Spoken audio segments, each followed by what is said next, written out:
say victory and defeat are part and parcel of any election. They say sometimes you win and sometimes you lose. They say it's natural when you win, you're happy, and when you lose, you're disappointed.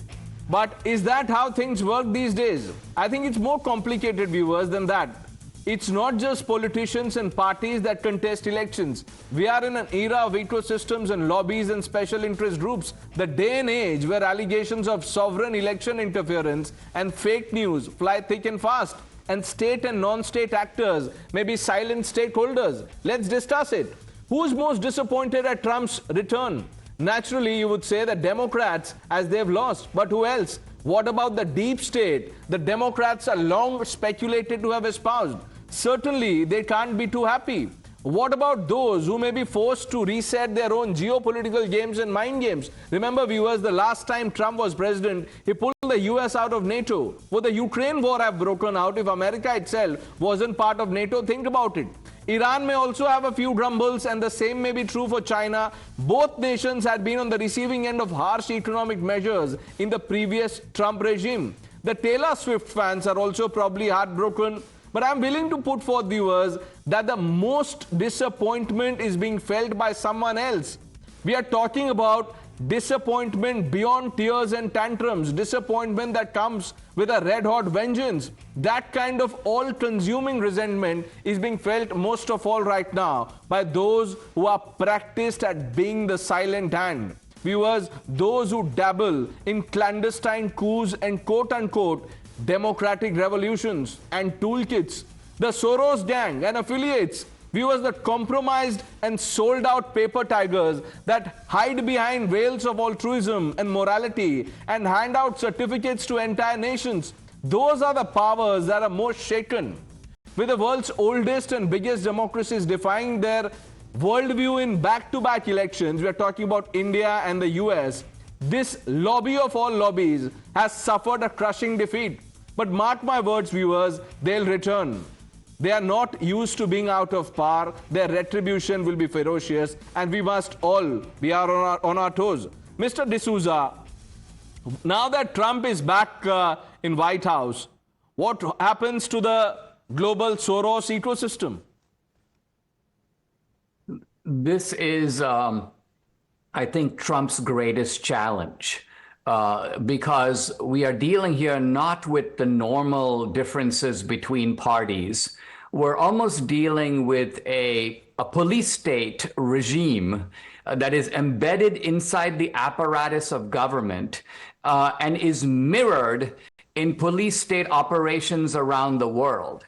Recently, Tucker Carlson and I did a trip, we did a speaking tour in Australia. I was quite shocked to see that the identical issues that we are dealing with in America are reverberating across Australia. The same is in New Zealand, the same is in Canada, the same is in Europe.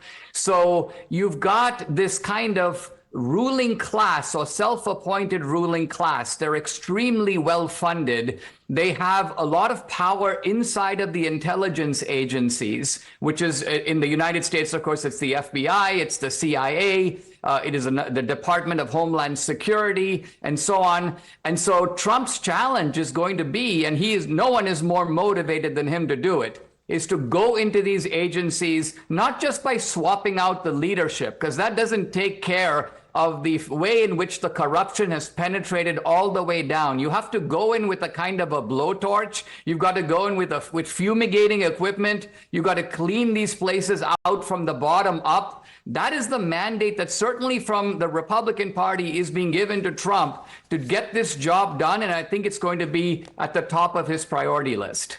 Mr. Jindal, against all odds, taking on an ecosystem, a toolkit gang, Modi won the election. Trump has done it in America. What do you think will happen to the ecosystem now, the Soros ecosystem? Soros and his puppets, if you will. Pranesh, during the election campaign, Donald Trump was reaching out to the trade unions. He promised that he will be continuing the Obamacare, all the forms of benefits that were previously being given. But then there are a lot of questions that he still needs to answer. First of all, he talks about imposing tariffs on China, India. Now over here, it is going to increase the inflation, even the Fed, even the budgetary Mr. committee. It Jindal, has raised elections are over questions. now. Leave this No, for the what I'm next saying campaign. is, what I'm saying is, Lokesh, What I'm saying is, you are missing the larger picture. I'm You are not missing the larger picture. Rather Are than you hailing him, scared to even think about the consequences Pranesh, why that are are staring you- in the why face are of you this Soros depicting- ecosystem? Mr. why are Mondal, you what will happen to the depicting Soros Donald Trump? ecosystem? No, let me complete. Let's listen to Mr. Mondal. He's been listening to all of us intently, patiently. Mr. Mondal, you're smiling. What will happen to the Soros ecosystem? I was not listening. I was about to sleep. The kind of debate that you are holding, Pranesh, these three persons are speaking and we are just silent. I was about to sleep. This tea actually has saved me. On a serious note, let me tell you this. American people could have made history. In their nearly 250 years of their history of democracy, not a single woman president could be elected. They had an opportunity and they missed it. And that really leads me to the question of how much serious they are about women empowerment and liberation. Oh my God. A country which is supposed to be the global leader with a GDP of, please don't talk rubbish, oh my God. This person was questioning American judicial system when he was questioning Trump's conviction. I mean, I'm asking this question, what is the name of this person, Mr. D'Souza? Are you questioning the independence of American judicial system when it convicted Mr. Trump? Please answer my question. Are you, again I repeat, are you questioning the independence of American police and American judiciary? Please answer the question. I am questioning them. Let's look at it this way. Here is Trump, and he has been in the very roiled and controversial New York real estate market. He's been doing deals all over the world. He goes for 76 years of his life, and he doesn't face a single criminal charge. Then, in the 1 year in which he decides to run for election a second time, 91 criminal charges land on him in multiple jurisdictions, all filed without exception by Democratic prosecutors working in coordination with the White House, bringing cases before Democratic appointee judges. So if you're asking me whether I question the sort of sanctity of the U.S. judicial system in this regard, absolutely yes. Okay, but you see, this is the trouble, Shehzad. A question on Soros gets spun into something else. First of all, I am amused beyond measure that a party that backed Shahjahan Sheikh and a party that did grave injustice in Arjikar is lecturing America on about election of women as a president. I mean, this is called confidence. That a party that has actually led to destruction of evidence in Arjikar, defended rapists like Shahjahan Sheikh, is advising Americans as to what they should do. But at least, chalo, Mr. Monojit Mandal has acknowledged that Indian democracy, which gave a woman prime minister much before America has been able to give a woman president, is better. Having said that, look, the Soros ecosystem is going to get even more virulent and its action is going to be even more concentrated in India. As you know that $1 billion, as per Mr. Soros himself, have been kept for interference into Indian system and Indian elections. And therefore, the question today is that when there will be more politics of division, more politics of fear-mongering, more politics of democracy khatre mein hai, those who speak and amplify this language are doing it at the behest of an well-oiled mechanism and ecosystem, and that ecosystem will obviously have to shut its shop in America. So obviously a few more branches or franchisees will open in India, and you know who will be speaking their language. Kamruzaman Chaudhary, what are these branches that Shehzad is talking about? Dr. Ranganathan, I'm coming to you after this. Now, Shehzad Bhai is speaking out his mind out here, and he must be elated today that his dear friend Donald Trump has won the US presidential election. You are trying to link up Soros gang funding the Democrats out there or funding the opposition in India or whatnot, the theories that you are about. I but never you must said understand that maybe in why are US, you giving out hard facts? I never said it. No. Pranesh, let me come to the main point out here. It's a well-known fact that in the US, there is a lobby system at work. The most important and the most influential lobby in the US is the Jewish lobby, the Israeli lobby that is working in the US. That's prompted the Democrats and the Republicans together, standing together in silence against the genocide of Palestinians in Palestine. The most important task that President Trump, and I liked one of his statements that he made, I need to stop the war, the Russia-Ukraine war, the Israelis' genocide over Palestinians, they need to stop immediately. And I hope that Donald Trump lives up to his words and walks the talk and stops this work. Whether India benefits from Donald Trump's presidency or not, only time will tell. Okay, but Dr. it's very Ranganathan, you important see, for India as the a nation. eyes on Rafah and Gaza are still there. No, of course, the eyes on Israel were never there when 1,400 innocent Jews, men, women, and children were killed mercilessly and babies microwaved. Then there was no genocide. But here, when you have Hamas and Hezbollah using human shields, their fellow Muslims, and they collaterally they get killed, then there is genocide of a democratic laic state. So let's not go there. Look, there are a couple of issues out here, but I'm astonished by one of your panelists said. I think we are one step away from calling Trump as misogynist for preventing two females from becoming women presidents of America, Hillary Clinton and Kamala Harris. I think it's going to come to that. In the coming days, you're going to see this. No, but on the larger issue, because that was the point, I think I'm afraid we've deviated from it. Your point was about the ecosystem that is aided and abetted by people like Soros. My personal opinion is I don't care two hoots about this ecosystem, because if logic tells you communism is trash, you still have communists in the country. How can you eradicate it? You can never do that. Let them do what they're doing. The point is they only prosper and succeed when the state is weak. Like the Indian state was weak because it did nothing in the light of the Shaheen Bagh protest or the farmer protest when they blocked highways and had a financial loss incurred of 3,500 crores every day for a year. So the state is weak. Don't blame this, senile leftist ecosystem.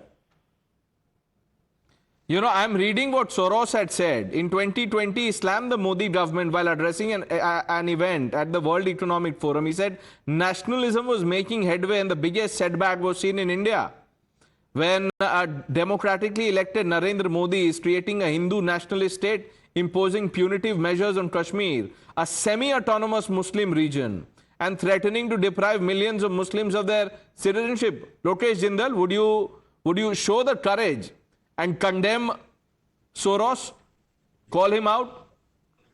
Pranesh, for me, every other country or any other country that I come across, it depends on what its policy going to be with respect to India, what impact it is going to have upon India. I'm talking about Soros. Soros is not a country. He is an individual. If you want, he is at best a continent. He is more than a country. I have nothing to do with Donald Trump. I'm asking you on Soros.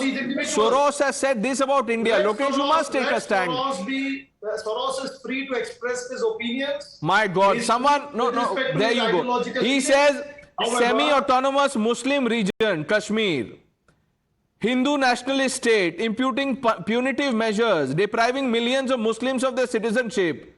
This is, free speech for you. You have no problem. Shehzad, has your citizenship gone? Pranesh, I wish I would have had means to initiate some action against Soros, which I cannot. You have all the means. Start by at least taking a stand. Call him out, take a stand, condemn what he says. You want me to file a PIL? I don't. You see, Lokesh, look, you're trivializing it. People can see through this. Shehzad, why is it so difficult? I tried with Monojit Mondal, I tried with Lokesh Jindal, I tried with Kamruzaman Chaudhary. Questions on Soros, look at the answer. That's because you are believing that they think differently from the Soros ecosystem. No, Lokesh Jindal believes that hate speech against blacks is racism, hate speech against Muslims is Islamophobia, hate speech against Jews is anti-Semitism, but hate speech against Hindus is free speech. He believes that. And therefore, what George Soros says, or people of his ecosystem says, Mr. Lokesh Jindal won't counter it. In fact, he agrees with it. And therefore, I just have one last comment to make, that the problem with these people is that no matter how hard they try, 4 ports बदल गए, Obama के बाद you had Trump के बाद Biden के बाद फिर से ट्रंप। लोटस वही का वही है, ये पोर्टस बदलते रह गए, लोटस बदल नहीं सकते, और इसीलिए तीनों लोग जो है आज निराशा में है। कमरुज़मान जी, कोई निराशा में नहीं है, हम वक्त का इंतजार कर रहे हैं कि शहजाद भाई भी यही टेलीविजन में आपके सामने आकर यही बोले, हमने तो ट्रंप को सपोर्ट किया था लेकिन ये तो अमेरिकन निकल गया, ये तो अमेरिकन फर्स्ट पॉलिसी खेल गया, चाइना को सपोर्ट हमको सपोर्ट करने के बजाय वो तो चाइना को ही सपोर्ट कर बैठा। जो जीविश लॉबी जो बनाना चाह रहे हैं आज के डेट में, इस्राएली लॉबी जो डोनाल्ड ट्रंप को साथ में लेकर जो संघी जो सरकार है इंडिया में, या तो फिर डॉक्टर रंगनाथन, सोरोस लॉबी पे एक वर्ड नहीं बोल रहे, Jewish lobby. These are the real issues that the world face. And I refuse to believe that this is an innocent comment. Bar Jewish lobby, no word on Soros lobby. Amruji calling Israel's act of defense, self-defense as genocide, Jewish lobby. He doesn't even know that George Soros was actually a kind of a Nazi in Hungary. He doesn't even know his facts. So let's not go there. But as I said, the fact of the matter is, if the state is strong and true and does the right thing, no lobby or no ecosystem can destroy a country.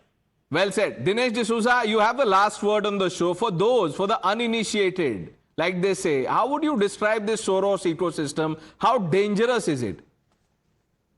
To get an idea of how dangerous it is, you got to recognize that in the United States right now, if you were to ask the ordinary citizen who is in fact running this country, they would not be able to give you an answer. It seems quite obvious that Biden is largely a figurehead, somewhat mentally incapacitated. He is being told what to say and what to do. To some degree, the same could be said of Kamala Harris. Somebody moved her to the front of the line and said, you don't have to have a normal primary. You are going to be ordained as our candidate, and you're going to be the face of our party. Now, the question is, who has that kind of power? Who is making those decisions? I think it is now quite evident that there is a kind of a secret cabal of people in the United States. We can only guess at who they are. Maybe Pelosi, maybe Schumer, maybe Obama, maybe Alex Soros, the son of George Soros. These are the people who are, this is the junta that is running the country, pretending to be the champion or maybe of their democracy. affiliates elsewhere. We don't know. Monojit Mondal, you can now wake up. The show is over, sir. You were sleeping the most part of it. We're sorry. But, gentlemen, I thank you for joining us.